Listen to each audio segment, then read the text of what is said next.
नमो विष्णुपादाय कृष्णपृष्ठाय भूतले श्रीमते राधानाथ स्वामिनिति नामिने। नमो विष्णुपादाय कृष्णपृष्ठाय भूतले श्रीमते भक्तिवेदांत स्वामिनिति नामिने। नमस्ते सरस्वती देवे गौरवाणी प्रचारिणे निर्विशेष शून्यवादी पश्चात्य देशतारिणे। ओम ज्ञानतिमिरान्धस्य ज्ञानाञ्जनशलाकया चक्षुरुन्मीलितं येन तस्मै श्रीगुरुवे नमः। श्री चैतन्य मनोभीष्टं स्थापितमेन भूतले स्वयं रूप कदा मह्यं ददाति स्वपदान्तिकम्।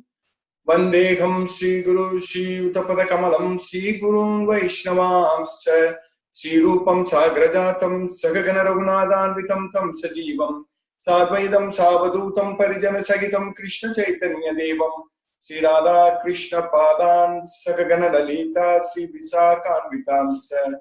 हे कृष्ण करुणा सिंधु दीनबंधु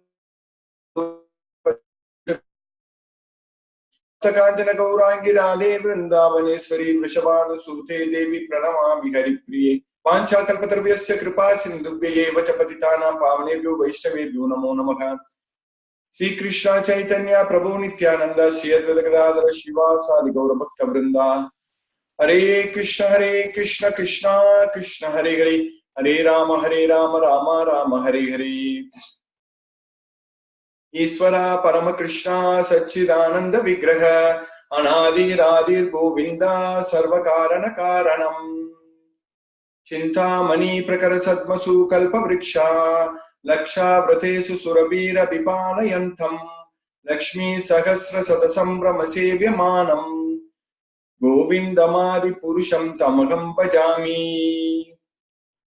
वेणुं क्वनन्तमरविन्द दलायताक्षं बर्हावतं समसिताम्बुत सुन्दरांगं कंदर्पकोटि कमनीय विशेष शोभं गोविंदमादि पुरुषं तमहं भजामि। आलोल चंद्र कलसद्वनमाल्य वंशी रत्नांगदं प्रणय केलि कलाविलासं श्यामं त्रिभंग ललितं नियत प्रकाशं गोविंदमादि पुरुषं तमहं भजामि। अंगानि यस्य सकलेन्द्रिय वृत्तिमन्ति पश्यन्ति पान्ति कलयन्ति चिरं जगन्ति आनंद चिन्मय सदुज्ज्वल विग्रहस्य गोविंदमादि पुरुषं तमहं भजामि। अद्वैतमच्युतमनादिमनंत रूपम् आद्यं पुराण पुरुषं नवयौवनं च वेदे सुदुर्लभमदुर्लभमात्म भक्तौ गोविंदमादि पुरुषं तमहं भजामि। पंतास्तु कोटि शतवत्सर संप्रगम्यो वायो रथापि मनसो मुनि पुंगवानां सोऽप्यस्ति यत्प्रपदसीमि अविचिन्त्य तत्त्वे गोविंदमादि पुरुषं तमहं भजामि। एकोऽप्यसौ रचयुतं जगदण्डकोटिं यच्चक्तिरस्ति जगदण्डचयाय दन्ता अन्धान्तरस्थ परमाणुचयान्तरस्थं गोविंदमादि पुरुषं तमहं भजामि। यद्भावभावित धियो मनुजास्तथैव सम्प्राप्य रूप महिमा सनयान भूषा सूक्तैर्यमेव निगम प्रथितैस्तुवन्ति गोविंदमादि पुरुषं तमहं भजामि। प्रेम आनंद चिन्मय रस प्रतिपाविताभि ताभिर्येव निज रूपतया कलाभि गोलोक एव निवसति अखिलात्मभूतो गोविंदमादि पुरुषं तमहं भजामि। प्रेमाञ्जनाच्युत भक्ति विलोचनेन सन्ता सदैव हृदयेषु विलोकयन्ति यं श्याम सुन्दरमचिन्त्य गुणस्वरूपं गोविंदमादि पुरुषं तमहं भजामि। रामादिमूर्तिषु कलानियमेन तिष्ठान् नानावतारमकरोत् भुवनेषु किन्तु कृष्णा स्वयं समभवत् परमपुमान्यो गोविंदमादि पुरुषं तमहं भजामि। माया हि यस्य जगदण्ड यस्य प्रभा प्रभवतो जगदण्ड रूपे यस्य प्रभा प्रभवतो जगदण्ड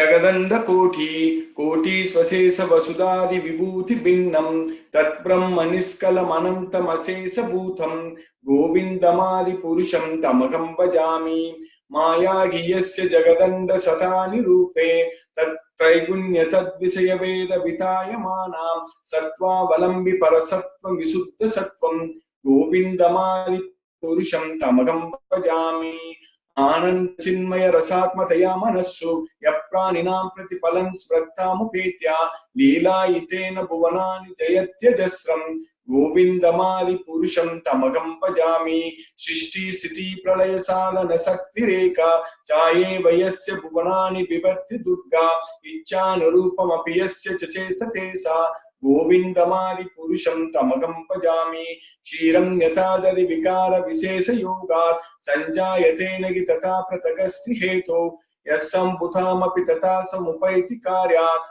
गोविंदमादि पुरुषं तमहं भजामि दीपाचिरेव दशान्तरमभ्युपेत्या दीपायते विवृत हेतु समान धर्मा यस्तादृगेव च विष्णुतया विभाति गोविंदमादि पुरुषं तमहं भजामि यत्कारणानव जले भजति स्म योगा निद्रामनंत जगदंड सरोम कूपा आधार शक्तिमवलम्ब्य परां सुमूर्तिं गोविंदमादि पुरुषं तमहं भजामि यस्यैकनिश्वसितकालमतावलम्ब्य जीवन्ति लोम विलजा जगदण्डनाथा विष्णुर्महान् श्रीगयस्य कलाविशेषो गोविन्दमादि पुरुषं तमहं भजामि भास्वान् यथा स्म सकलेषु निजेषु तेजा स्वीयं कियत् प्रकटयति अपि तत्त्वदत्र ब्रह्मा एष जगदण्ड विधानकर्ता गोविन्दमादि पुरुषं तमहं भजामि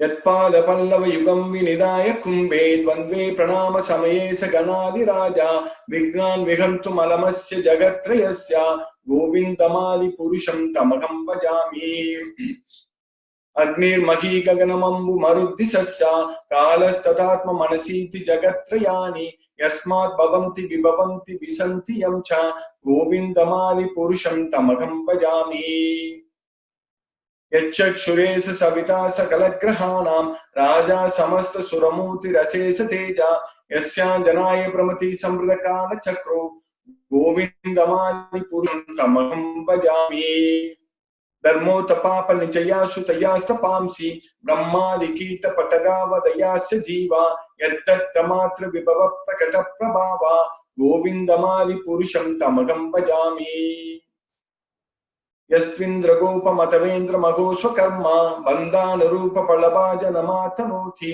कर्माणि निर्दहति किन्तु च भक्तिभाजां गोविन्दमादि पुरुषं तमहं भजामि यं क्रोधकाम सहज प्रणयादि भीति वात्सल्यमोह गुरुगौरव सेव्य भावै संचिन्त्य तस्य सदशीं तनुमापुरेथे गोविन्दमादि पुरुषं तमहं भजामि श्रिया कांटा कांटा परमा पुरुषा कल्पतरवो द्रुमा भूमिश्चिंतामणि गणमयी तोयममिथं कथागानं नाट्यं गमनम् अपि वंशी प्रियसखी चिदानन्दं ज्योति परं न पिददास्वादमपि च सयत्राक्षाब्दी सवति सुरभि व्यास सुमहान् निमेषा दाख्यो वा व्रजति न हि यत्रापि समये भजे श्वेतद्वीपं तमहं गोलोकमिति विदन्तस्ते सन्ताक्षिप्ति विरलाचारा कतिपये हरे Krishna Krishna Krishna Hare Hare Hare Ram Ram Ram Hare Hare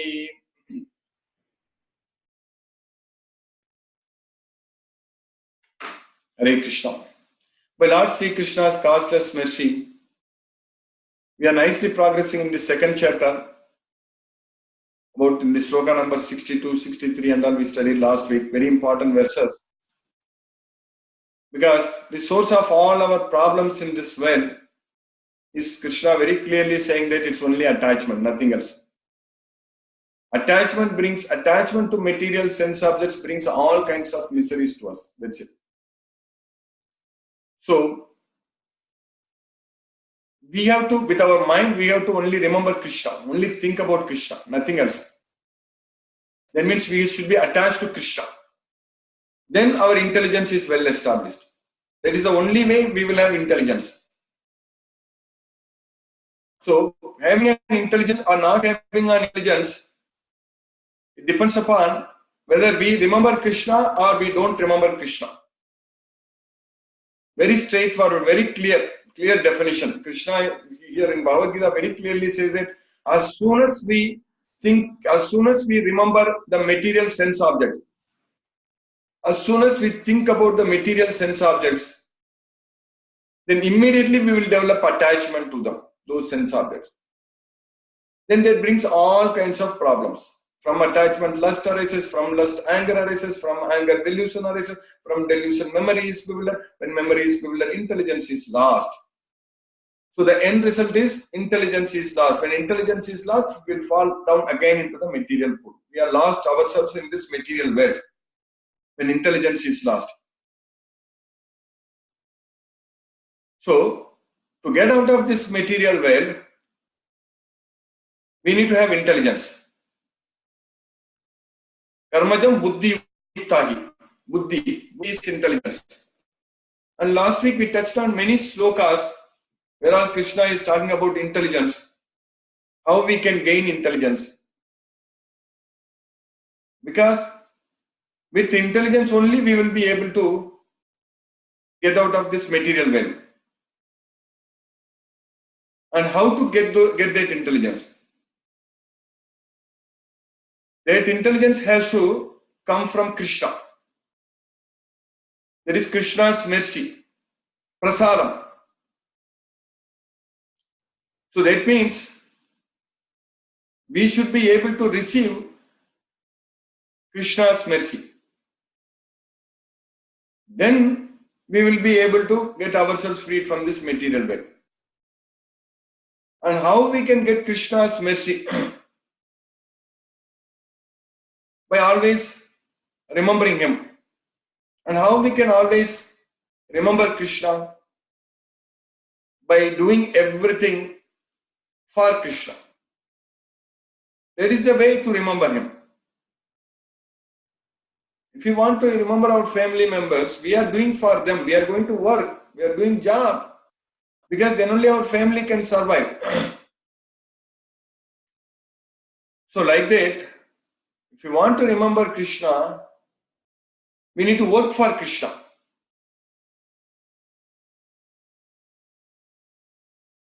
And one important point we understand from Bhagavad Gita is that anything we are doing can be done for Krishna. Whatever we are doing, it can be offered unto Krishna. That is the main point we understand. So, that's why Krishna is saying that whatever you do it for me. So, we need to work for Krishna if we remember Krishna without any attachment. So, if we are working for Krishna, how we can prove or how we can make sure that we are working for Krishna? Just now, I said that based on Bhagavad Gita, whatever we do it, if we are doing it as an offering unto Krishna, that means we are doing it for Krishna. But how we can ensure that we are doing it for Krishna? The only way to prove or the only way to ensure or authenticate that we are doing it for Krishna is not getting affected by the results of our actions. If we are upset or if we are worried about the results, that means we are not doing it for Krishna. So if we are not disturbed at all, that means we are doing it for Krishna. If we are disturbed, then we are doing it for ourselves. That means we are attached to the sense object. That means attached to the results. We are affected by the results. Then at that time, we are not doing it for Krishna. So, in Bhagavad Gita, Krishna is teaching us how to remember him, how to do everything for him, and what exactly we should do, and what exactly we should not do. What can be done and what should not be done. Everything is Krishna clearly explaining in Bhagavad Gita. So if we have the knowledge of Bhagavad Gita, we should be able to do everything for Krishna. So that's why this knowledge is very important. So kim karma and kim akarma. And what is karma, what is akarma, what is action, what is inaction. Krishna has explained very nicely in Bhagavad Gita. So, if we are working for Krishna means we should not be affected by the results. So that means we should not be attached to the results. That means we are working for Krishna. So as long as we are not attached to the results, then whatever we are doing it for Krishna. So that is the point. Simply to put it in other words, very simple, very easy to say that as long as we are not affected by the results, we are working for Krishna. That's it. Whatever we do. That's our main point. Whatever we do. Yat karosi. Yat karosi means whatever you do. Of course, with the knowledge of Bhagavad Gita, we will know what we should do. So that whatever we do will not simply just apply, because with the knowledge of Bhagavad Gita, we will exactly know what we are supposed to do, what one should do and what one should not do. So the Shastra very clearly tells. So last week we studied, Krishna said that if we are not affected, how we can ensure that we are not affected by the results? We should raga and dvesa. Raga dvesa vimuktaistu visayan indriyais charan atma vasaihi videyatma prasadam adhigacchati.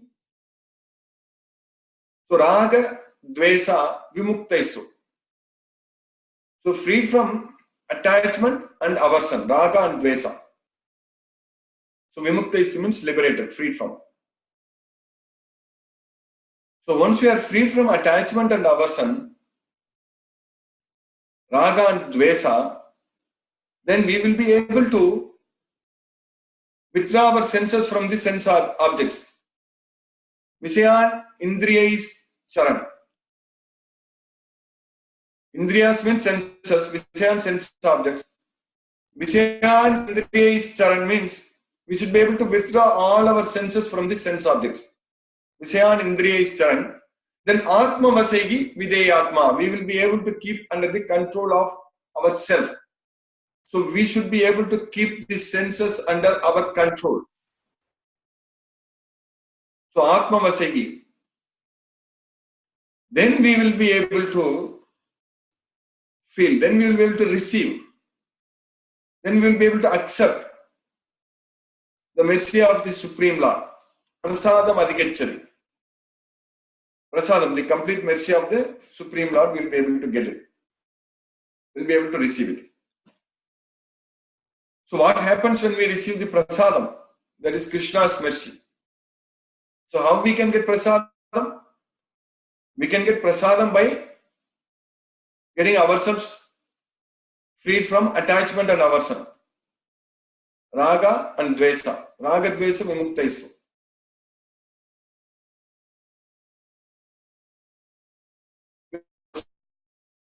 Prasadem sarva dukkhanam hanirasyopajayate. All our distress will be completely gone, removed, completely eliminated. Sarva dukkhanam. So that is the way to get ourselves freed from the miseries of this material world. What are the miseries of this material world? Janma, mrityu, jara, dukkha. Janma, mrityu, jara, vyadi. Dukkha dosanu darshanam. One should be able to see they are the symptoms of our miseries. Dukkha dosanu darshanam. They are the causes for our miseries. What are the causes for our miseries? Janma, mrityu, jara, vyadi. Janma is birth, mrityu is death. Jara, old age, vyadi, disease. So birth, death, old age and disease. Janma, Mrityu, Jara, Vyadi, Dukkha, Dosanu, Darsanam. So they are the causes for our dukkha, our distress in this material world. And how we can sarva dukkhanam hanirasyopajayate, how we can remove all these dukkha's, this janma, mrityu, jara, vyadi, by getting the mercy of the Supreme Lord, by experiencing Krishna's mercy. Prasade. Prasade sarva dukkhanam hanirasyopajayate. Then we will become the happiest person in this world. Prasanna chetaso hi asu buddhihi paryavatistade. At that time, our intelligence is well established. Buddhihi paryavatistade. That is the way to gain intelligence. The way to gain intelligence, that is the only way to gain intelligence. Only at that point of time we can have intelligence. That is, we should not be attached to the results. So we should not be affected by the results. That means we should not be attached to the sense objects. So we finished up to, in the second chapter, up to this verse.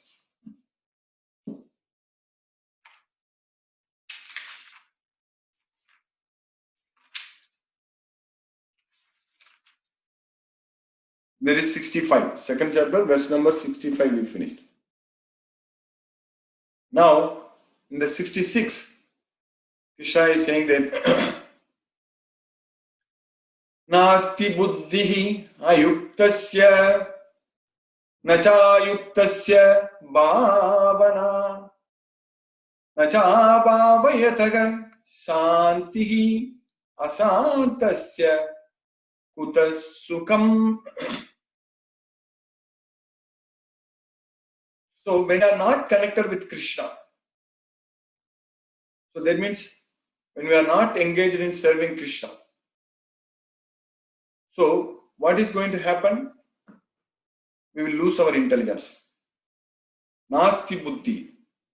Nasti buddhi ayuktasya. Ayuktasya means when we are not connected with Krishna, we will lose our intelligence. Nasti buddhi ayuktasya.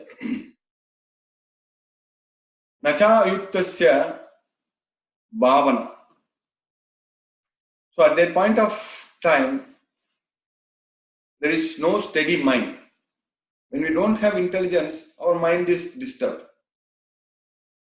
So, nacha yuktasya bhavana. When we are not connected with Krishna, we cannot keep our mind stable. We will study in the 6th chapter. That is Dhyana Yoga. In Dhyana Yoga, Krishna teaches us how to keep our mind stable. That means how to control our mind. How to make our mind as our best friend. Krishna teaches in the Dhyana Yoga, in the 6th chapter. So when you are not connected with Krishna, at that time Krishna says that Manasamyamya matchitto. Manasamyamya matchitto means you control your mind. Manasamyamya. Samyamya means control. Matchitto means by thinking about me.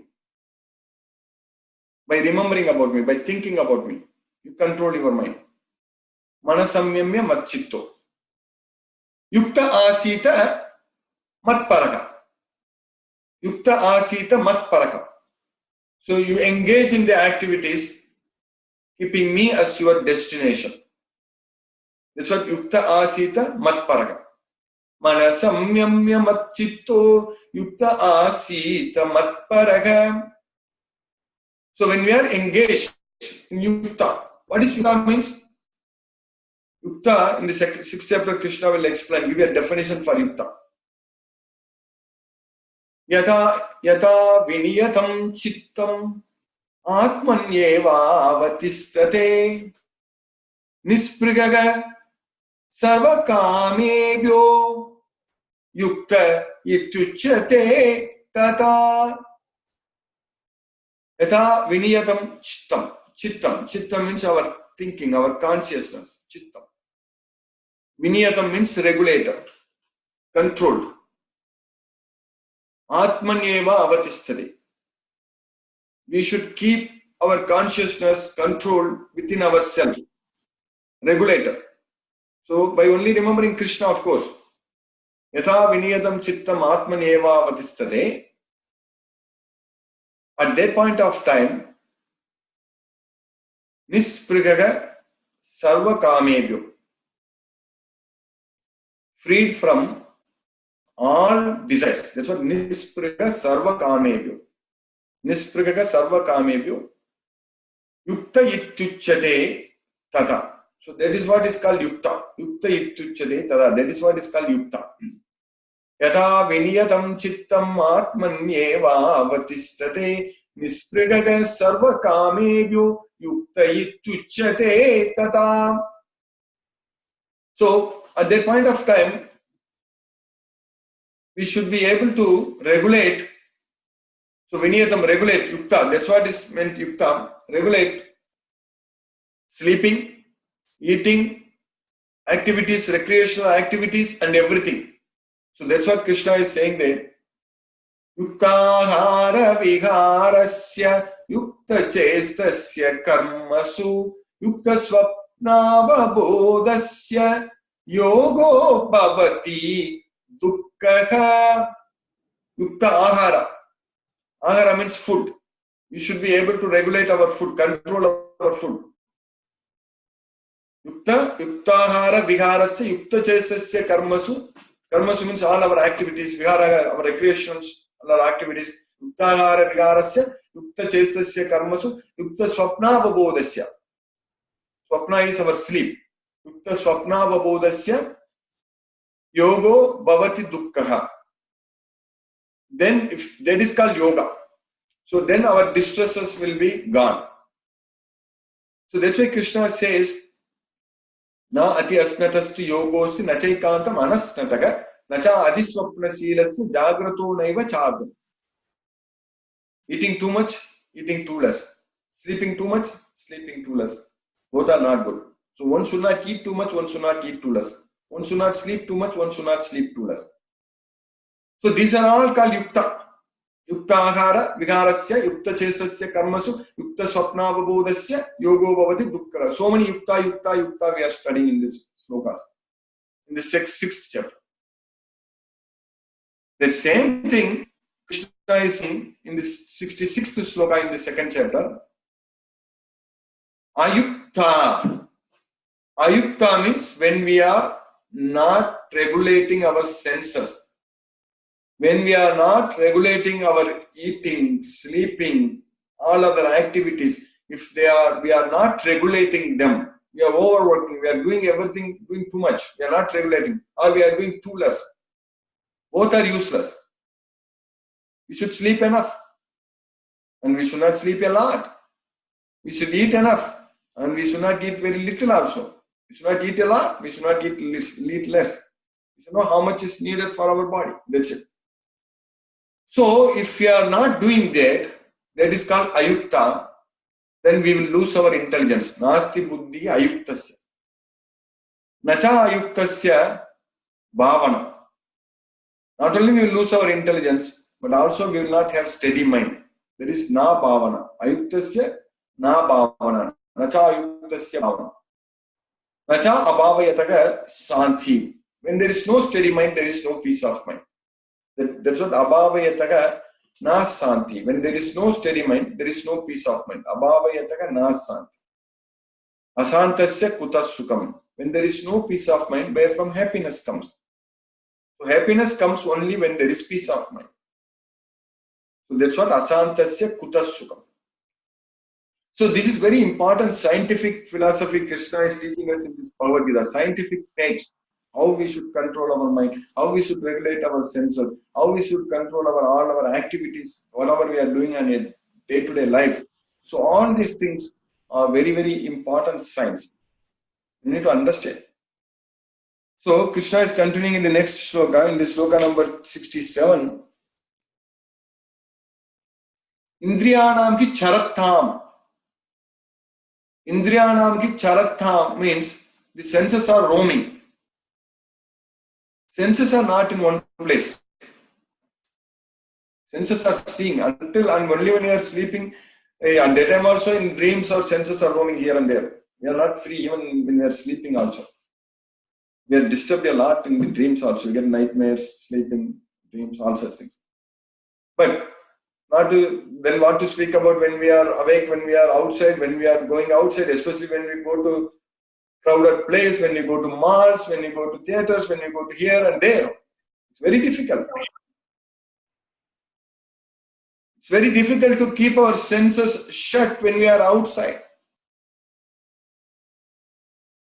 That's why in Bhagavad Gita, Krishna says the knowledge is, when he talks about the knowledge, is Vivikta Sevi, means one should go to a secluded place only. We should not be going in the mass when there is a lot of people, a lot of things going there and all. It's not going to help us.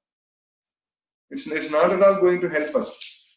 So in the many places Krishna says in the 13th chapter also, Vivikta Desa Sevitvam Arattigi. So Krishna is saying that to solitary. That's what Vivikta Desa Sevitvam. One should not go. One should go to a secluded. One should aspiring to live in a solitary place. So that's what is very important. So the senses are roaming. If we go outside, if we let our senses roam, we are in trouble. We should not be doing that. We should control. If you want to control our senses, there is no point in going ourselves to places where there is so much of crowd, so much of shopping centers and a lot of things. So then we are going to be in trouble. Because Indriyanam ki charata. The problem is our mind will go after the senses. That is the problem. When senses are seeing the sense objects, that means senses are connecting out with the sense objects. So there is a connection. It's like we see electrical connection and wireless connection, this connection, a lot of connections when we establish internet connection. So then there is an exchange of data. There is exchange of data, exchange of so many things we are able to do, correct? So like that here, the senses are connected with the sense objects. There is exchange of data between our mind and the sense objects and all such things. The thought process, the exchange, the thinking. So the thinking will start, the thinking will kick, the data will start flowing in the desires. So the desires, exchange of desires, the desires will start coming into our mind. That's what we studied in the second chapter, sloka number 55. Prajahati yada kaman sarvan pata manogatan. So yada kaman manogatan, sarvan pata manogatan. The desires which are all produced by our mental concoction. Also we will study in the 70th sloka, apuryamanam achala pratistam samudramapa pravisantiyat tadvat kama yam pravisanti sarve. Kama, desires are entering into our mind. When desires will enter into our mind, desires will start entering into our mind only when our senses are connected with sense objects. Then our mind focuses on those sense objects. Then desires will start entering into our mind. And there are two ways. It's a very, very practical, scientific thing I'm explaining based on Bhagavad Gita. You need to understand this very well and focus on this. There are two ways the desires will enter into our mind. One is when our senses are in contact with the sense objects. That means by seeing, by touch. So especially by thinking. Okay, by seeing, as soon as the mind starts thinking about it, then desires will come. So that means by remembering, the mind starts thinking about the sense objects. So sometimes the mind starts thinking about the sense objects when you see them. When you see them, then you start thinking about the sense objects. If you don't see them, you don't even think about it sometimes.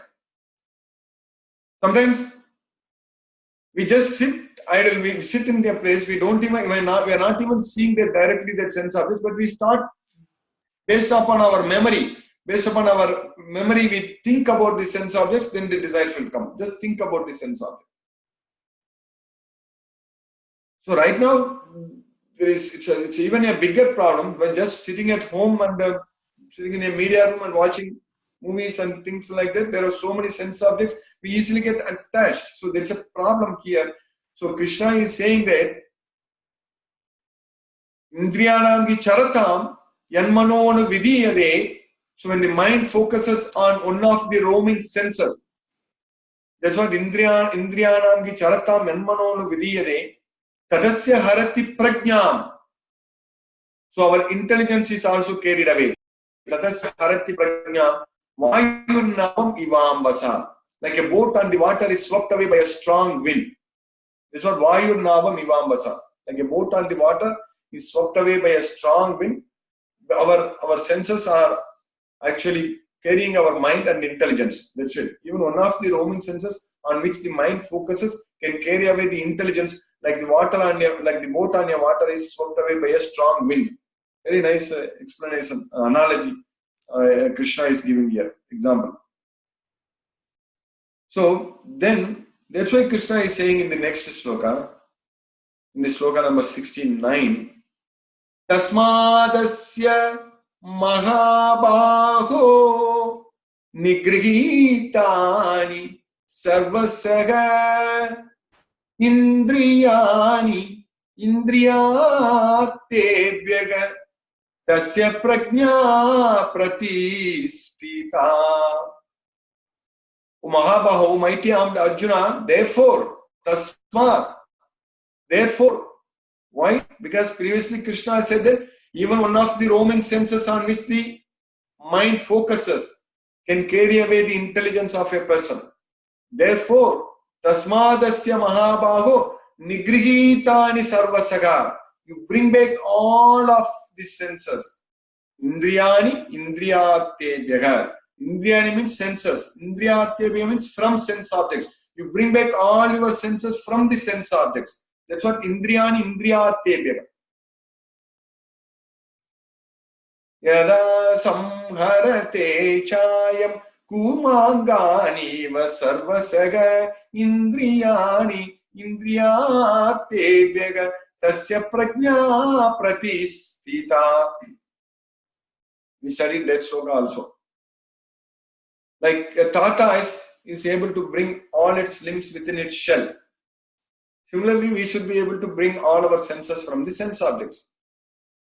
That's what Indriyani Indriyatebhyaga.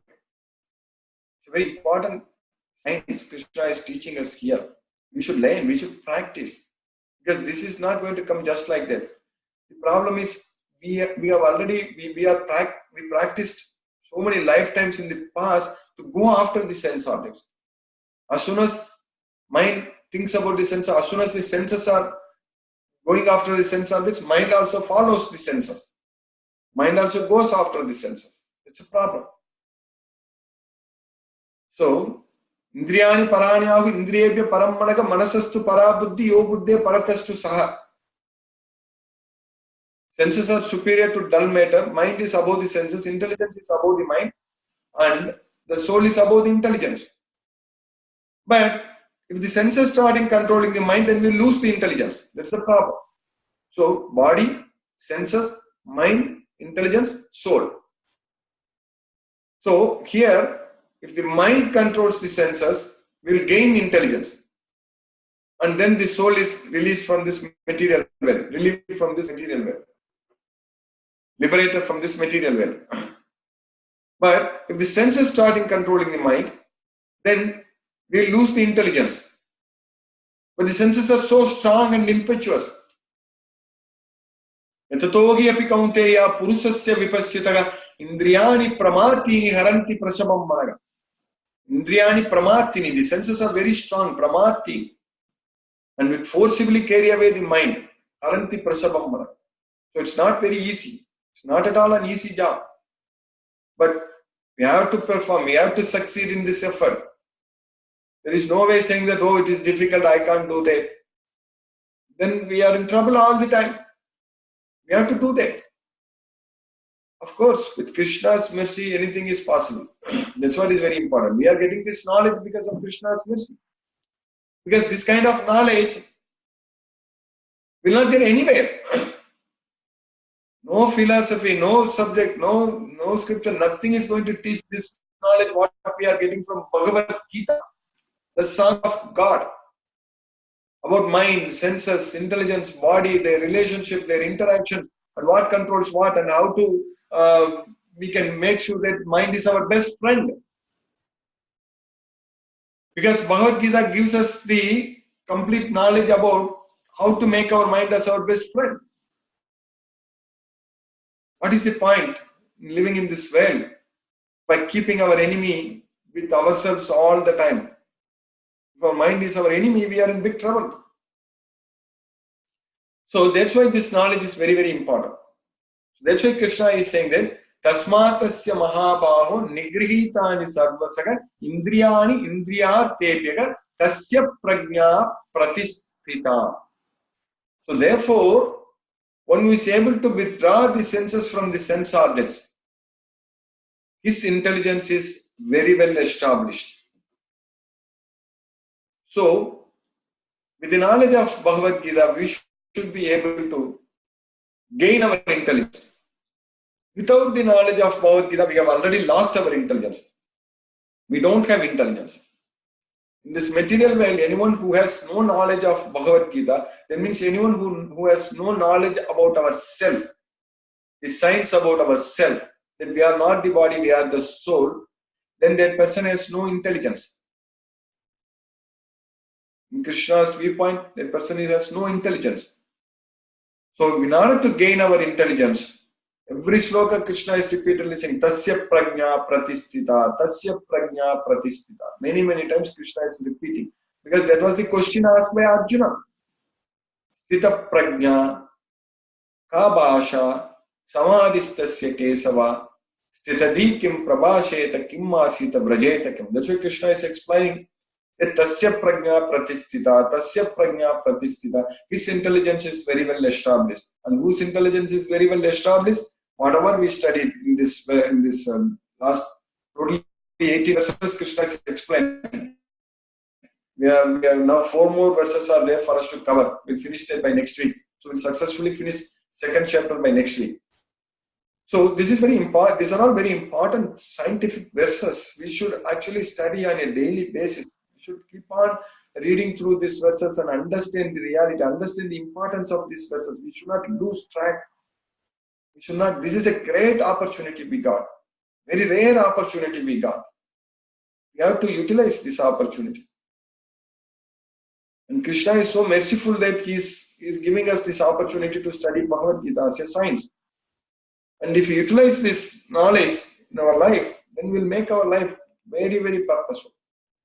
Then, because this is a very rare opportunity, we should not miss it. We should not lose it. Because there is no guarantee that we'll get another opportunity to study Bhagavad Gita, to realize ourselves, to get out of this material world. But Krishna is saying very clearly that he is guaranteeing that we study this Bhagavad Gita. If we understand this, if we give this knowledge to others, then Krishna is guaranteeing our devotional service. Again, I will repeat this sloka which I mentioned a few weeks ago. Ya idam paramam guhyam madbhakte swavidasyadi bhaktim mayi param kritva mam evaisisi asamsaya. Anyone who gives this knowledge to my devotees, and I guarantee their devotional service, and they will come to me. There is no doubt about it. That's what Krishna is saying. So the best way of learning is teaching. So the best way of learning is giving this knowledge. We should study and get this knowledge and give this knowledge to others. That way we will become very, very dearer to Krishna. And by Krishna's mercy, we will get devotion to Krishna and go back to Krishna's way. So by Krishna's mercy, we have successfully finished about 68 verses in this second chapter, and we have 4 more verses to cover, as I mentioned earlier. So 72 verses second chapter has got. By that we will finish the second chapter of Bhagavad Gita. Hare Krishna. We'll discuss if any questions are there.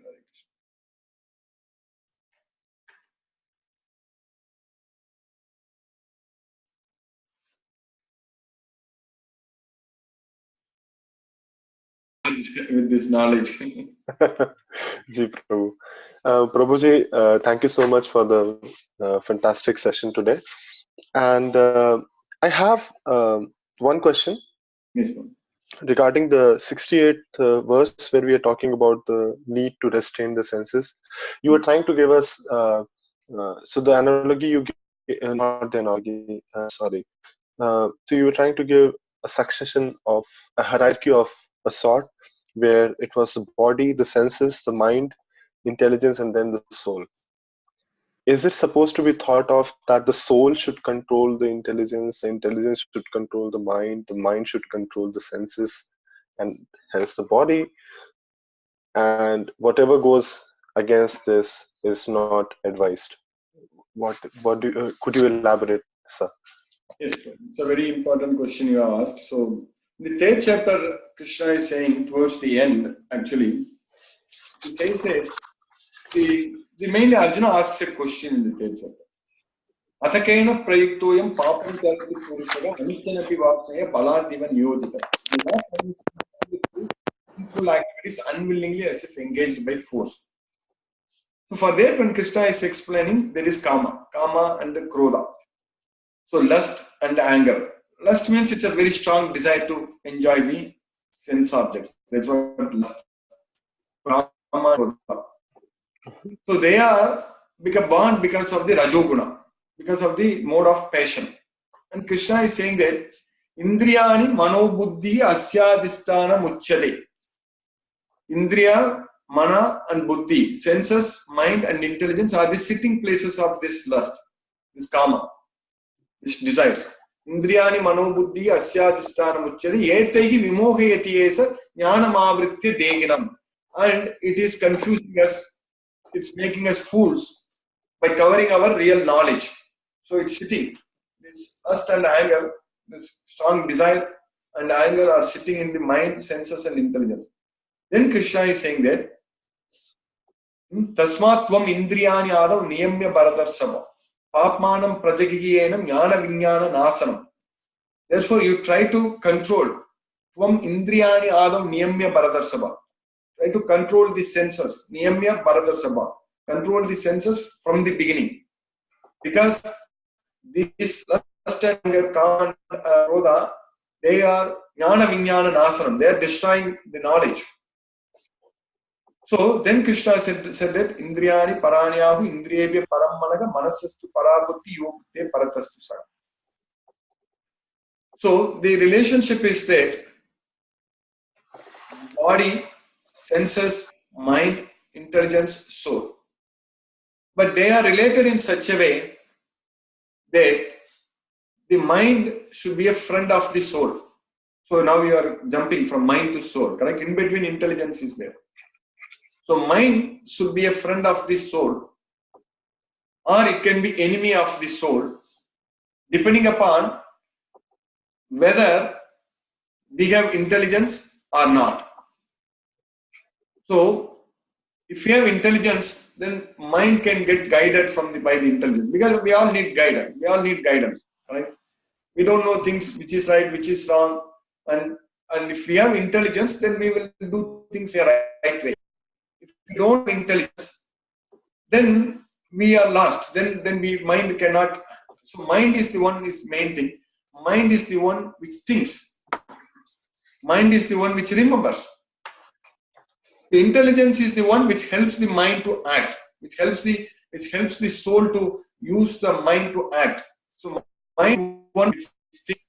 Mind is the one which remembers. Mind is the one where desires are produced. So thinking, remembering, and desires are starting. Everything is in the mind.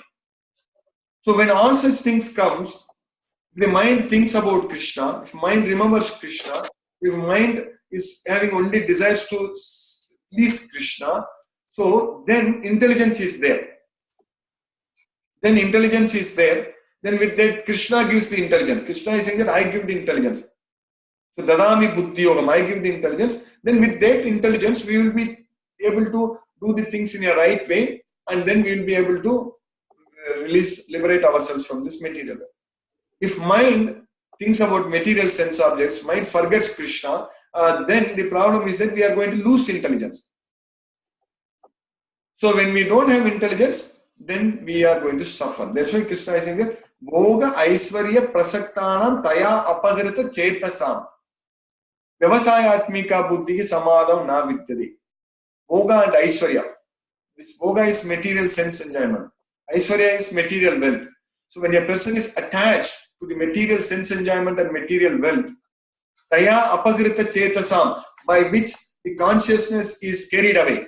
That means by which the mind is taken away. So that's what Taya Apagrita Chetasam. Then Vyavasayatmika Buddhi Samadam Na Vidyade. Then a resolute determination. Intelligence won't be there. There is no intelligence. So that's why we need to understand the relationship between senses, mind, and intelligence. So that means if the mind controls the senses, so the important point is that mind can be either controlled by senses or mind can control the senses. That is the point. So if mind is controlled by the senses, then we are going to lose intelligence. Then goal is better. Whereas if mind controls the senses, then everything goes all right. So there is a nice analogy in a Purana is given in the Kathopanishad. There is one sloka is there. So Krishna gives that sloka. In the Kathopanishad is there. In Prabhupada has given that sloka in Bhagavad Gita as it is. So there is this. It is related to a chariot. This our body is everything. So the chariot is our body. The passenger who is sitting on the chariot is the soul. And the 5 horses are the 5 senses. 5 knowledge acquiring senses. Jnanendriyas, 5 horses. And then the driver of the chariot is the intelligence. And then the cord, the rope which we control, the driving instrument, correct? So that is called the mind. So if as long as the driver is then is controlling the senses through the mind, that means the mind is under the control of the intelligence. So then the passenger can go to the destination. But if the intelligence is gone, if there is no intelligence, if there is no driver, suddenly the driver is kicked out. So if you lose our intelligence, so then the mind will be completely controlled by the senses. So then the passenger is in trouble. The horses, the 5 horses, they will take their own directions. So then we cannot reach the destination. So that's how they are related. So is that all those things are clear, Prabhu, for your question? Ji Prabhu. Hare Krishna. So that's how it's a very this is a very important science. From this science, what we need to know, we need to perform a lot of research, understand, all those things. If it is there, if this knowledge is there with us, it helps us a lot. So in Bhagavad Gita, Krishna is giving us this knowledge everywhere. So if we understand this and utilize it in our life, there's a very important thing what we need to have. We will not get this knowledge anywhere else. So it's a good question. So you understood everything, correct, Prabhu, for your question? Ji Prabhu. Ji Prabhu. And it will, over a period of time, when you study this, when you go through these slokas again and again, many times, see, I am able to relate from 2nd chapter we are studying, relate from the 3rd chapter and other slokas, because many times I have studied, referred and connected, correct? So that kind of understanding comes, then things become very, very clear. We will understand very well. But everything is, but the problem is, tell me, no? No, I was, you continue, sir. Problem is? No, what I was trying to say, the problem is that without this knowledge, we are struggling in this world. That is the only thing. Yeah, you tell me. I was saying, can we think of it as the link between body and intelligence or soul is broken if the senses are not being controlled by the mind? Yes, if senses are not controlled by the mind, there is no intelligence. Not only the limbs are broken, we not having intelligence. Okay. That's why we gain intelligence if the senses are controlled. In fact, that is the exact verses we studied last week. Remember last week I mentioned about the verses Krishna said, Ragadvesa vimuktaistu visyan indriyaicharan atmavasigi vidyatma prasadam adhikachadi. So one is free from attachment and aversion, able to withdraw the senses under the control of the self, that person will get the mercy of the Supreme Lord. Prasade sarva dukkhanam hanirasyopajayate prasanna chetaso vyasu buddhi paryavatistade. Once we get the mercy of the Supreme Lord, then our intelligence is very well established. So that means as long as the senses are controlled by the self through the mind, then we have intelligence. When we are not controlling the senses are not controlled, then we are not having intelligence. That's it. There's a nasti buddhi. Nasti buddhi means it's gone, it's lost, no intelligence. And how it is getting lost? That scientific process Krishna explained in the sloka number 62 and 63.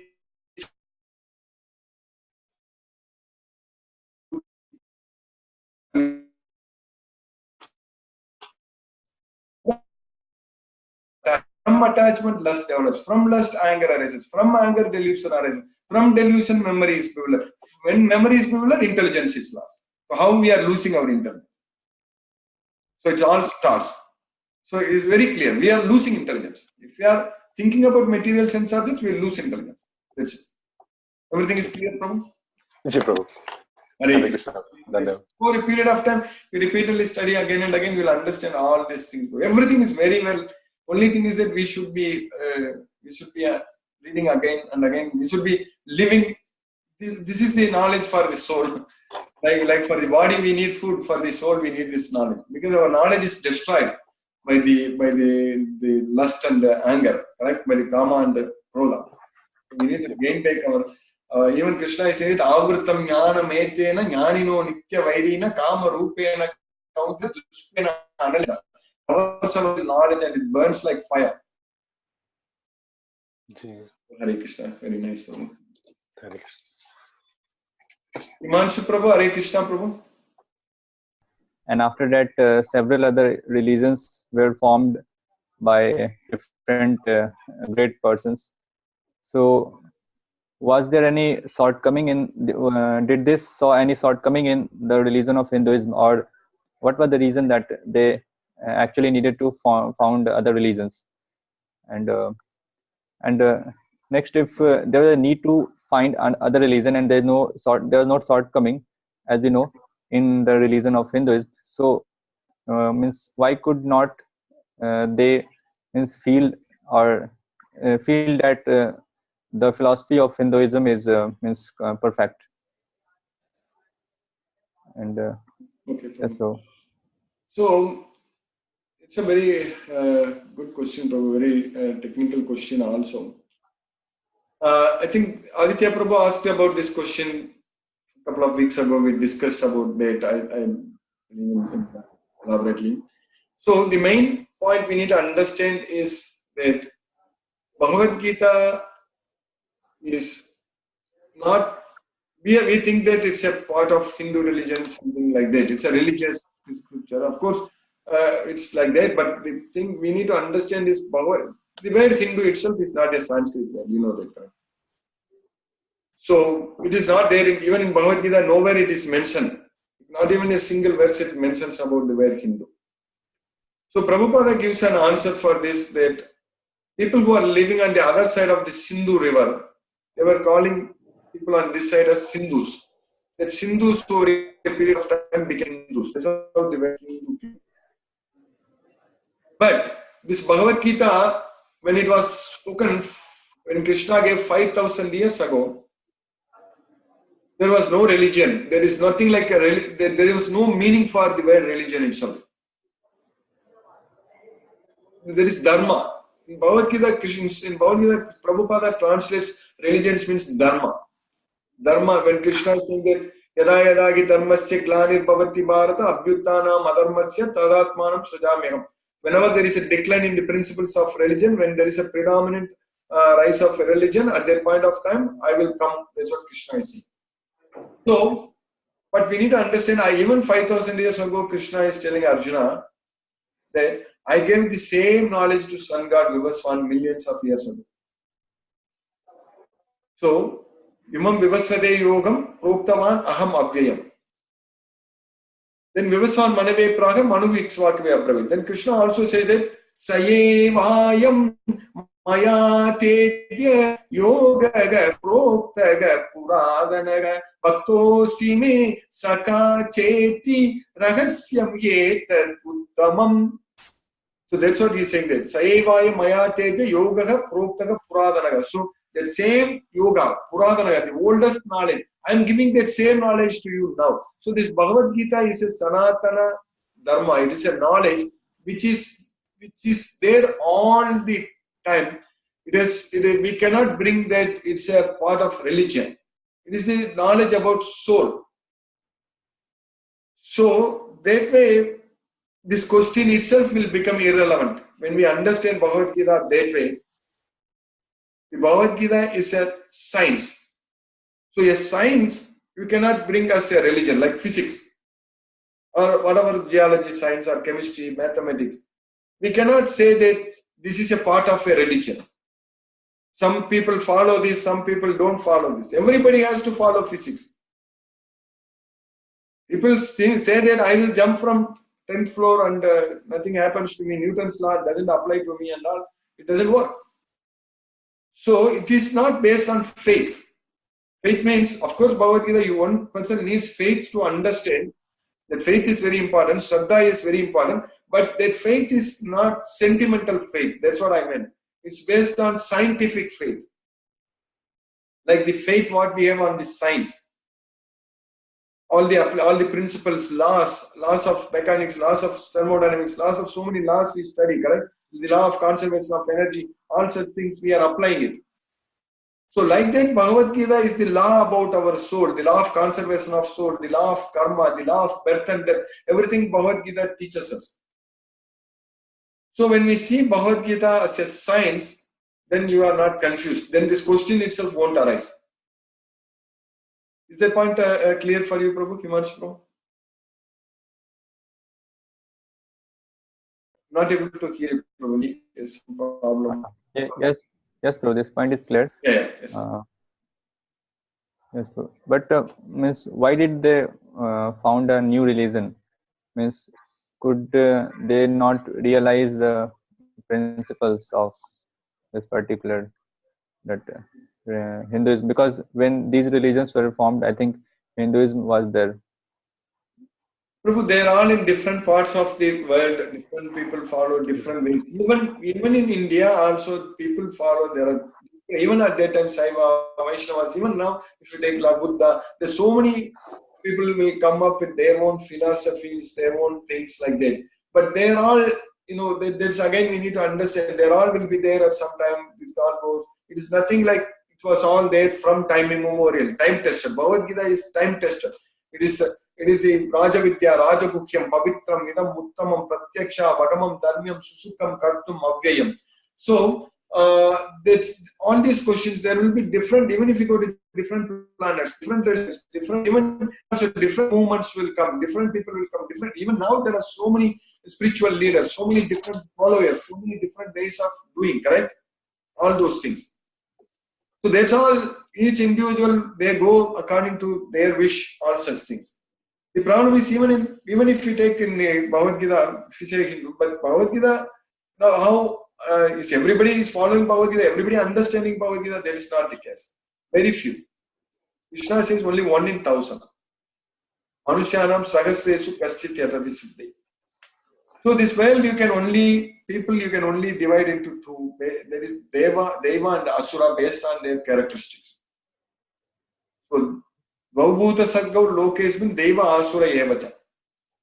So only based on the characteristics. In the 16th chapter we'll study that at length.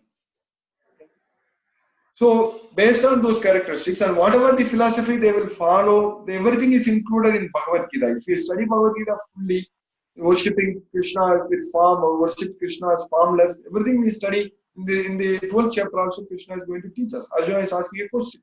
Evam sabdate yuktaye bhakta swam paripasre ye chapi aksharam avyaktam tesam ke yoga viktaman.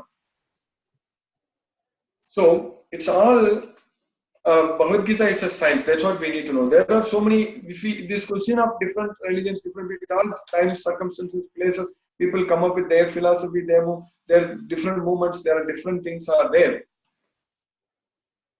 And if you carefully analyze, if you understand Bhagavad Gita fully, everything, like really, if they belong to Deva, that is Deva Asura Evacha, those who have divine qualities, they will somehow fit into this philosophy only. You will be able to, if you understand fully, you will be able to understand that. Yeah, so, but the point is that if anyone, it's only 1 in 1,000 will be able to follow Bhagavad Gita. That is the only thing. You can put it in another way, that for your question, then why Hinduism or is there Bhagavad Gita, why there are so many religions? I will even put it that only 1 in 1,000 only will follow Bhagavad Gita. If you take that way, you will not even try to put Bhagavad Gita as a part of religion, as a part of science. Not everybody can become great scientists, great philosophers, correct? Great scientist means great. Everybody can get into IITs, get into whatever it is. Only selected people only can do that. So like that, Bhagavad Gita is only 1 in 1,000 will be able to, and that's what Krishna said, Manusyanam Sagasreshu Kaschit Yatati Siddhi. So you can only divide people only like that here, based on that. So if you understand Bhagavad Gita that way, it's a science, it is not just a religion or the way, the so-called religion, what we are talking about right now. So that way, if you understand Bhagavad Gita, like what we discussed today all the time, we are talking about mind, senses, intelligence, soul, body, all those things. Does that, all those sense, is that applicable only to a particular set of people? No. It's applicable to everyone, right? That science is applicable to everyone, mind, senses, intelligence, soul, and everything. So, like that, even Krishna is saying that Vidya Vinaya Sampanne, Brahmane Gavigastini, Sunichaiva Supakecha, Pandita Samadarshana. Pandita she will see with equal vision. A cow, an elephant, a dog eater, a Brahmana, everyone will see with equal vision. So that way, I think this knowledge, when we study fully, you will whatever the question you have, it will be clear from. But I hope to a certain extent you understand, correct, Prabhu? Yes, Prabhu. We should not look Bhagavad Gita as a religion. That is the main thing. The so-called religion, what we are. Just you treat Bhagavad Gita as a science. That's it. Then this question itself won't come. Okay. Okay, Prabhu? It is. Yes, thank you.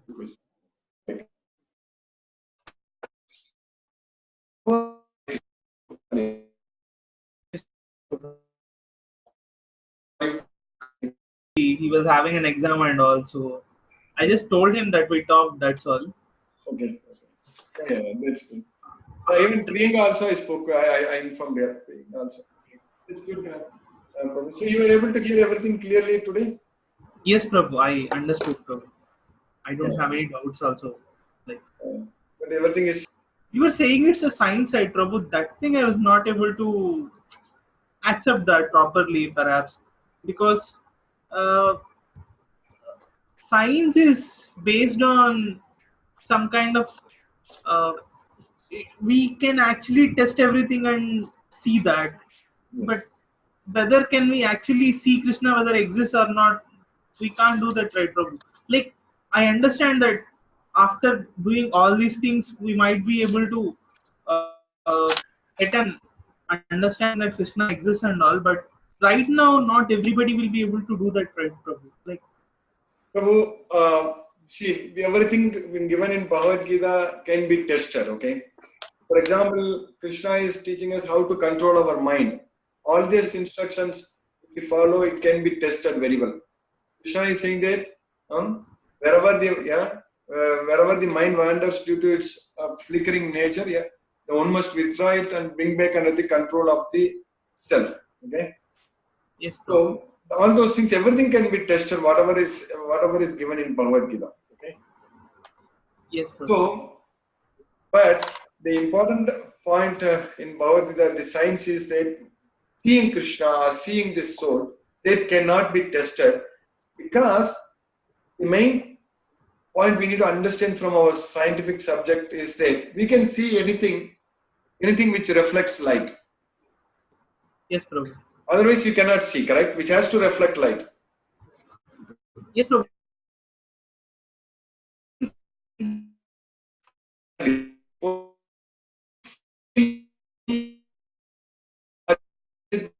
to see. Yes, Prabhu. Like quantum mechanics or Yes, something. quantum mechanics, correct? Only you are able to experience, but you are not able to see it. Yes, So, like that, here everything can be experienced. The Yes, soul. Prabhu. I have a very good presentation I give on the topic "Who am I, Prabhu?" It is actually the soul is invisible. There is the properties of the soul. If we talk about it, it's unbreakable. The soul is unbreakable, invisible. It is fire resistant. It cannot be burned. So like that about the soul, spiritual. Krishna is spirit, and all such things. And the three modes of material nature is a covering, which is a screen. We are not able to see Krishna, and Krishna is able to see us, but we are not able to see Krishna. It is like in shops, you see the glasses are coated in such a way, people from inside can see outside, but people from outside cannot see inside, correct?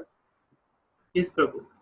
So again, there is a screen between us and Krishna. Krishna is able to see us, but we cannot see Krishna. Yes, Even Prabhu. if Krishna is there in front of us. So it's a science. Everything can be tested, but we need to understand whatever. That's what Bhagavad Gita is a Sanatana Dharma, Prabhu. It is, this knowledge is there. This knowledge cannot be diluted. This knowledge cannot be changed. It cannot be modified. Everything given in Bhagavad Gita is a science. In that context, if you study, I think over a period of time when you study, you will understand how it is science. Yes, Prabhu. For example, Krishna is saying that Yatasya dhruvam mrityu dhruvam janma mritasya cha. When a person is born, is sure to die. Similarly, when a person dies, is sure to born again. That's a science. This is law. But the thing is that we can't see it because next birth we don't remember. Krishna says that also. He says Yes, that Prabhu. I remember everything, but you don't remember. Bahuni me vyatitani janmani tava chatra. Even we have taken many births in the past. Nani ahameda sarvani natvam veta parandapa. I know I remember everything, you don't think. That's what Krishna is saying. Okay? Yes, So Prabhu. like that, there are many points in Bhagavad Gita. Nothing contradicts anything, Prabhu. Whatever Krishna says in the first sloka, second sloka, second chapter, even up to 18th chapter, everything is same. Nothing is contradicted. Okay? Yes, Prabhu. For a period of time, when you study, when you understand, we realize that Bhagavad Gita is the science about soul, science about self. Yes, Prabhu. No other subject teaches, no other college teaches about our self, our soul. Yes, Prabhu. Only in Bhagavad Gita we are able to find about ourself. Yes, Prabhu. Then I can understand, Prabhu. Like if it's a science of soul, then it's proper, Yes. Prabhu. Like, Yes, Prabhu. Bhagavad Gita is the science of soul. Science of soul. Yes, Prabhu. okay, Prabhu. That knowledge you cannot get anywhere. Only in Bhagavad Gita you can get about our own self. Yes, Prabhu. And of course, Krishna is the science about super soul. Also, Krishna explains everything in study. But when you study all the 8 chapters, you go through again and again, you will understand it as a science. Then because we already study, we know physics, we know chemistry, math, biology very well. We'll be able to appreciate and understand Bhagavad Gita as a science. There is no doubt about it. Yes, Prabhu. In fact, if I didn't do MTech, PhD and doing all this work all the time in science, I won't be able to even understand Bhagavad Gita to this extent because I'm able to feel it's a science based on materials. So the material qualifications also helps to understand Bhagavad Gita as a science. There is no doubt. Okay, Prabhu. But it will take some time over a period of time. If you take it that way, like Himanshu Prabhu asked that question about religion. So maybe even Aditya Prabhu also asked earlier. So our confusion comes that about when we put it Bhagavad Gita as a part of a particular religion, then we will be lost. Yes, Prabhu. The science applies to everyone. That's it. Every soul. Yes, Prabhu. In fact, Bhagavad Gita doesn't even distinguish about human being and animals. That's why he says that cow, elephant, dog eater, Brahmana, everybody is same. Yes, Prabhu. Okay, Prabhu? Yes, Prabhu. I understand. We'll discuss more, Prabhu. Maybe at some more time some other day also we can discuss, and Yes, we'll also follow what we discussed. Okay, Prabhu? Yes, Prabhu. Definitely, Prabhu. Very important for us to Yes, Prabhu. establish. Okay, Prabhu. Hare. Thank you, Prabhu. Hare Krishna. Hare Krishna. Prabhu? Prabhu? Yes, Prabhu. Hare Krishna. I have a small point regarding Himanshuji's question. Yeah, yes, Prabhu. So I just wanted to tell that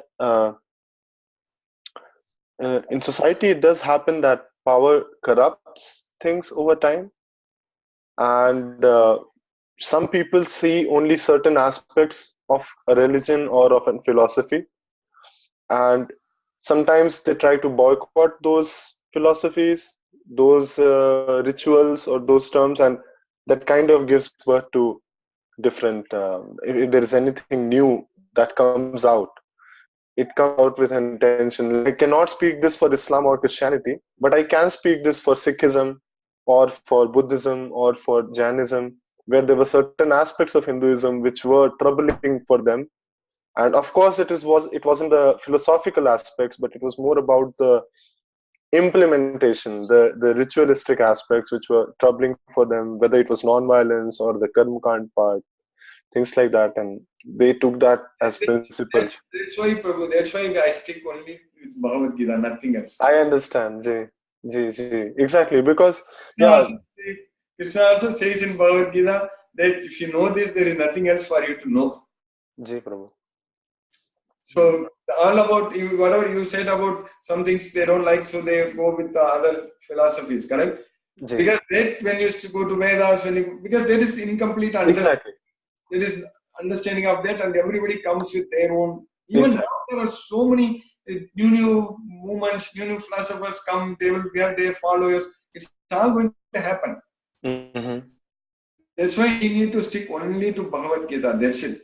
18 chapters, 700 verses, nothing more, nothing less. Then we are good. We are safe. And that is only 1 in 1,000 will do. That's it. Only 1 in 1,000 will do that way. So all other things are going to be there. It's going to be there. There are so many movements, so many teams, lot of things are there. We should not be bothered by that. There is no need to pinpoint. There is no need to tell anything about anyone, anything, all those things. It is going to be there. For us, only Bhagavad Gita. That's it. If we understand Bhagavad Gita fully, then we are on the right track. That's it. Because Bhagavad Gita includes everything. Whatever we needed, it is there. We don't need anything. Because Krishna is giving all the knowledge what we need. That's why he clearly says that if you have this knowledge, that's it. You don't need to know anything else. Prabhu, I especially liked your comment regarding the faith part, that Hinduism is not based on mere faith, any kind of, but as you said, that science of the soul, like as a scientific, having a scientific, deductive reasoning, logical approach. So I really like that answer. Yes, Prabhu. Himanshu Prabhu's question, I think he left now. But the question is, religions are pushed on the people. It's all by force or by a lot of different reasons people spread the religions. That is, Bhagavad Gita, you cannot do like that. Bhagavad Gita, we know very well that you are only finding out who is eligible, who is fit for, or who is a right candidate, and give them. That's it. We know very well. We cannot say, it's not like a religion. You are not trying to create everywhere and everybody should read Bhagavad Gita. No, Bhagavad Gita is not, that's what I'm trying to say. It is a science. The person has to be qualified to receive Bhagavad Gita. That's why Krishna himself says very clearly, this knowledge cannot be explained to everyone. He says that. So we will understand. Krishna gives us, he is there in our heart. If we have desire, he will fulfill. Especially, I think, if he fulfills our idea, like whatever I discussed with you and Saitanya Prabhu, then that becomes, if we are succeeding in that, I think we will be able to bring a lot more wonders to this world. That's what is the main thing. We need to make very fast progress on that idea. So we will discuss more and we will plan. Then things our goal is only to identify those 1 in 1,000. That's the only thing. Okay, so Hare Krishna. Hare Krishna. Yeah. Vishnu Prabhu, Hare Krishna Prabhu. Hare Krishna Guruji. Hare Krishna, Hare Krishna. Hare Krishna. How are you, Guruji? I'm fine, Krishna. I'm doing fine. So you are able to understand everything, whatever we study? Yes, Guruji, I could attend only after 15 minutes delay, but your answer to Mr. Aditya brother was fantastic, and I could see it as a summary of your today's lecture. I need to appreciate your answer, Guruji. That was a very outstanding answer I heard till now. Hare Krishna.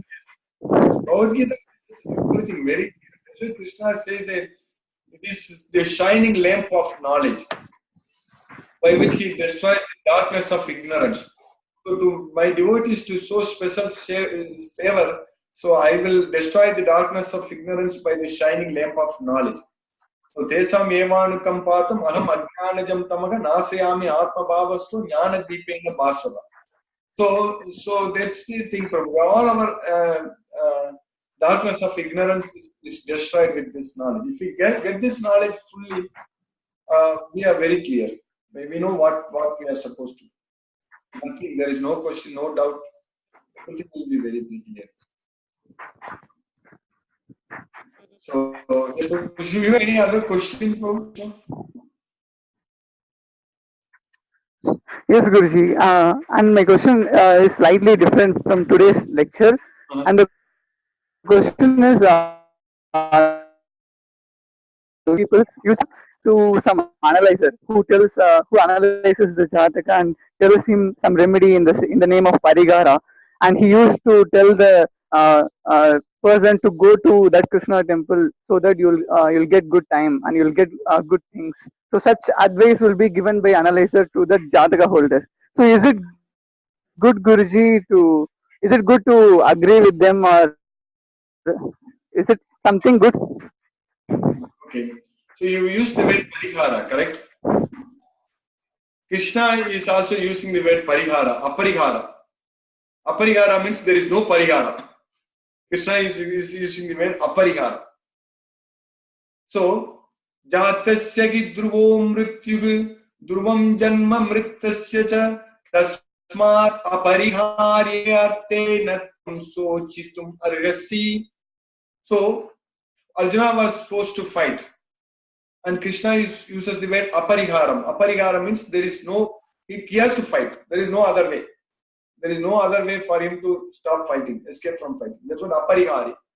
So pariharam means you are to, for example, if you have sins and astrologer, somebody is saying that you go to some temple, do like this, then the past sins will be gone. So you have to do like that. So that's what they call it as parihara. But Krishna is saying in Bhagavad Gita, don't worry about all these things. In the 18th chapter, Krishna is saying that Sarvadharman parityajya. It's not pariharam. Parityajya means you give it up, throw it away. Sarvadharman parityajya. Even for all our questions today, we are talking about different philosophies, different this, that, all such things, so much of confusion. So Krishna is saying that at the end, Sarvadharman parityajya ma mekam saranam vraja. So just surrender only unto me. That's it. Ma mekam saranam vraja aham tvam sarva papebhyo mokshayishyami. I will deliver you from all sinful reactions. Aham tvam sarva papebhyo mokshayishyami. Ma suchaga, do not fear. So sarvadharman parityajya ma mekam saranam vraja aham tvam sarva papebhyo mokshayishyami ma suchaga. So when we are able to do that, we really don't have to worry about going to different places, to pariharas and all. So that point, we need to be very clear. So that's why this knowledge of Bhagavad Gita is very important. If we are devotee of Krishna, we study Bhagavad Gita fully, and based on the knowledge of Bhagavad Gita, we become devotee of Krishna. That is the main thing. So that means we are connecting ourselves with Krishna, the super soul, the supreme Lord. Then if we are engaged in doing everything for him, so that means we are surrendering unto him out of love. Again, not out of fear, out of love. So then there is no point in worrying about our past sinful reactions, the reactions from our past sins. There is no need to worry about at all. That is Krishna's headache. It's not our headache anymore.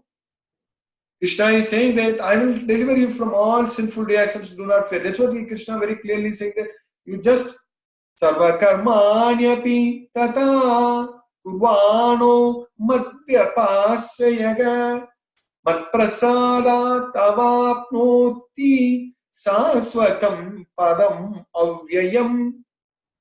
So, sarvakarmani api sada kurvano madhyapasayaga. All the work, if you do it for me, by taking shelter unto me, then mat prasada, then by my mercy,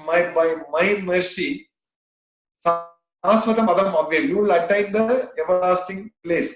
You will attain the permanent abode. That's what saswatam padam avyayam. So, for your question, the answer is that if we fully surrender unto Krishna out of love, and if we are engaged only in Krishna's service, there is no need for us to go and do any parihara separately. Is that clear, Prabhu, Vishnu? Yes, Guruji. You understand that, correct? I could understand it clearly. And I have also another question, Guruji. Yes, Guruji, I could understand. Yeah, please tell me. The second question literally requires a definition. The definition is Krishna defines how a student should be, and what are the characteristics of a student, and how a student should be in his real life so that he could acquire more knowledge. Is there any definition for an ideal student, Guruji? That's another very practical question, very much needed question. So, all these things we need to understand from Bhagavad Gita and acquire those qualifications. Because Krishna gives the checklists to meet different things. Whether a person is having full knowledge or not, Krishna is giving a checklist. Whether a person is liberated from the three modes of material nature, Krishna is giving a checklist. Whether a Krishna is a divine person or demoniac person, Krishna is giving a checklist. So if we get the knowledge of Bhagavad Gita, it's very important.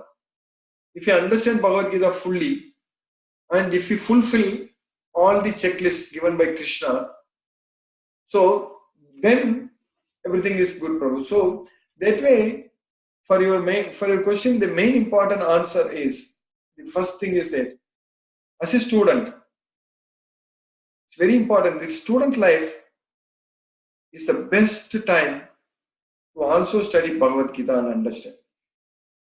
Because this material world is a lot of complexities, a lot of work. Once we are out of the college, and once we are doing work and once we are doing other things, finding time is very difficult. Because time is a very critical thing. Because so many engagements, so many commitments, so many things we are forced to do in this world.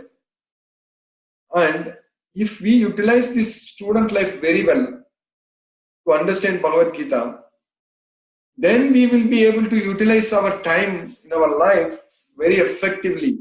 Because we won't be losing time, we won't be wasting time, we will be effectively using it with the knowledge of Bhagavad Gita. That's why the student life is the very important time to study and understand Bhagavad Gita, because other than your studies, you have a lot of time for it to spend for Bhagavad Gita. And definitely you can spend a lot of time, because I have experienced myself when I was doing MTech or when I was doing PhD.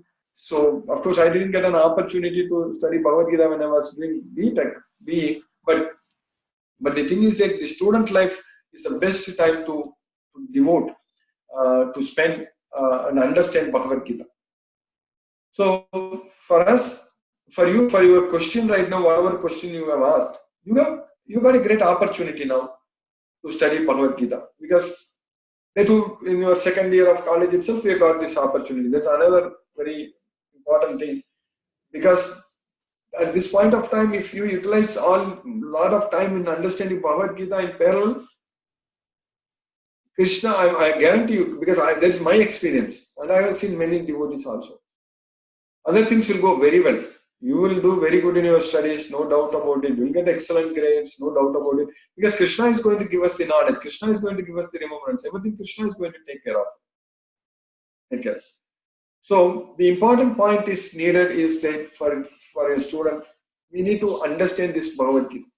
Study this Bhagavad Gita.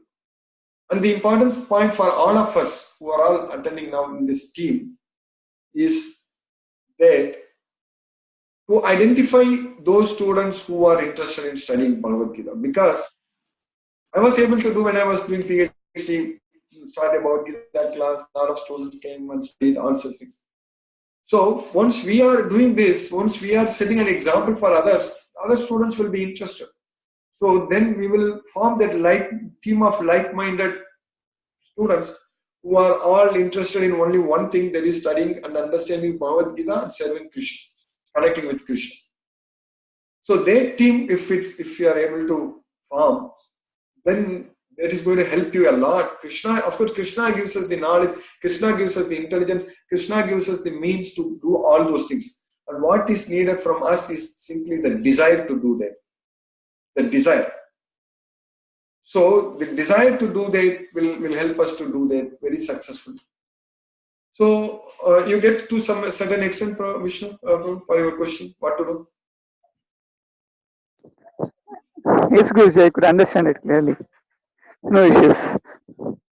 We have time, we will discuss and we will progress. There is no doubt about it. You are there, Manjunath is there, and other students also may be interested. Slowly, over a period of time, you will find a team.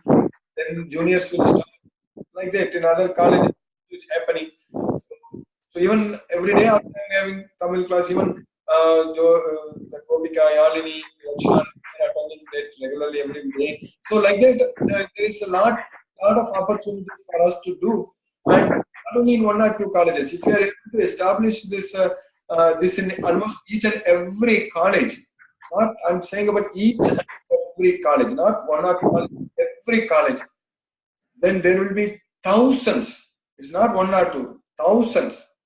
So, if not hundreds of thousands, at least thousands, that is going to be a big, very strong force in doing a lot of good things for Krishna. So, for the society, everything will work out. You are able to visualize what I am trying to say, correct? Yes, Guruji, yes. And Guruji, I need... yeah, tell me. Yeah. And I need to give a suggestion to Mr. Sai Teja brother's question.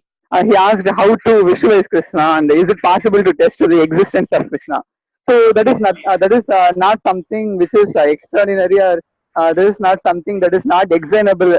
That is explainable in physics. It is a simple physics. That is, we can see everything which reflects light. So light is needed for seeing anything. Yes. But we cannot see light. Yeah. That's what the simple physics tells us. Hence, the light is none other than Krishna. So we cannot see Krishna, but with Krishna's grace, we can see anything. So that's what the experimental result of what Sai Teja brother asked, Guruji. Is it correct? Yeah, it's a good analogy, Prabhu. It's good analogy to see that you are not able to see the light, but it all depends upon, again, gets into more scientific, like how much light, how much intensity. A lot of things gets into thing. But you are right. But Krishna is the source of everything. So of course Krishna is light. Krishna. That's why when you go to spiritual world, there is no need for light at all. So that's exactly Krishna is saying that. Natat vasayate suryo na sasanko na pavaka yadgatva na nivartante taddama paramamama. The abode of mind is never illumined by sun or moon or fire. Anyone who comes to my place, they will not come back here. So where there is Krishna, there is always light. There is no darkness at all. But of course, about Krishna, we will understand more from about ourselves. The soul. The soul is the one which is completely made up of spirit. It is the main thing. So if you talk in that sense, light also is made up of matter. So it's a quantum. We know that photon energy comes. So all such things. So of course, all things are material things. With our material eyes, we are seeing. But when we study more about Bhagavad Gita, understand we are not this body. We are not made up of matter. We are not made up of anything, electrons, neutrons, protons, nothing. So we will understand that soul is a spirit, completely spiritual. Over a period of time, when we study all the Bhagavad Gita, we will understand. But for your analogy right now, it's a good way of looking. There is no doubt. Krishna is, of course, he brings light. So he says that Adityanam. So he is Aditya. Yeah, Krishna. So Okay, Prabhu. So any other question, Vishnu? No, Guruji. Others are clear. Timir Prabhu, Hare Krishna Prabhu, Timir Prabhu.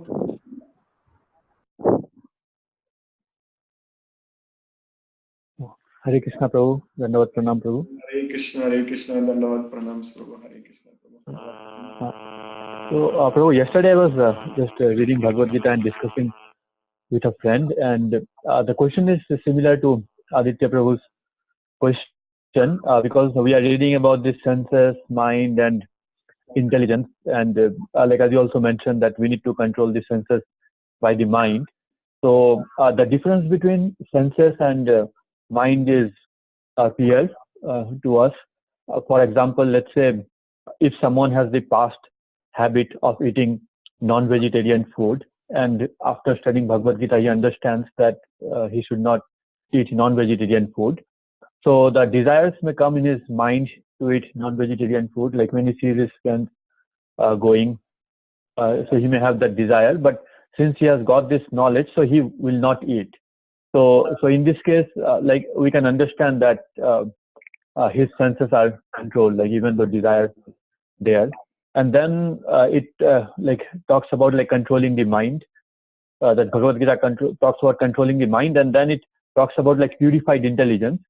So we could not understand like what is the difference between controlled mind and purified intelligence. Like, is it possible that someone has a controlled mind? Like there is a person whose mind is controlled, but his intelligence is not pure. So that we try to understand. So.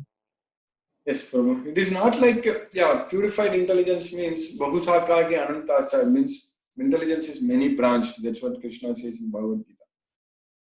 So, controlled mind means we have intelligence. Uncontrolled mind means we have no intelligence. That is the only thing, Prabhu. It's not like purified, that intelligence is many branched. That's what, we can put it in another way, it's many branched. So, Vivasayatmika buddhihi ekeka kurunandana. Bahusakage anantaso buddhayo avyavasayana. So Vyavasayatma means a person who is resolute in determination. What we are trying to do. So that's what that person's intelligence is single. Ekeka kurunandana. So controlled mind means we will have intelligence. If we don't have controlled mind, we have no intelligence. We need to take that way. So that's what we understood very clearly. That's when this controlled mind means senses are controlled. That's what we controlled mind means senses are controlled. So when senses are controlled, we will gain intelligence. Then intelligence is with us. We have intelligence. We will be able to use intelligence. If the senses are not controlled, then intelligence is lost. So that's what in the last 2 weeks we are studying in that slokas, correct? Senses, this is the simple thing. Senses are controlled, means mind is controlled. Intelligence is gained. So controlled senses, which means mind is controlled, we have gained intelligence. So senses are not controlled, means mind is uncontrolled, mind is not in control, that means we have lost our intelligence. So that's what is the thing. Is it clear, Prabhu? That is the main thing. Then no intelligence. Okay, Prabhu. So I think the difference between mind and senses are clear. So I think what we are having doubt is maybe the difference between like mind and intelligence. Like how do we differentiate between mind and intelligence? I think that maybe that is our main doubt. Yeah, mind and intelligence. Yes. So mind and intelligence, correct? So mind is, as I said, the properties of the mind. Mind thinks, mind remembers, and mind is the one which we can think about. Krishna, desires are arising from our mind. So intelligence is the one which is between mind and the soul. So intelligence means it has got only one meaning, that we can give up buddhi yoga. So that's what Krishna is using the intelligence in buddhi yoga. So buddhi yoga means karmajam buddhi yuktahi palam tyaktva manisinaga. So intelligence is the one which can guide the mind in the right direction. The mind, so if we are doing things in the right way, say control our mind, and we are doing everything remembering Krishna, and then we are do all the things in the right direction. That's what means we are having intelligence.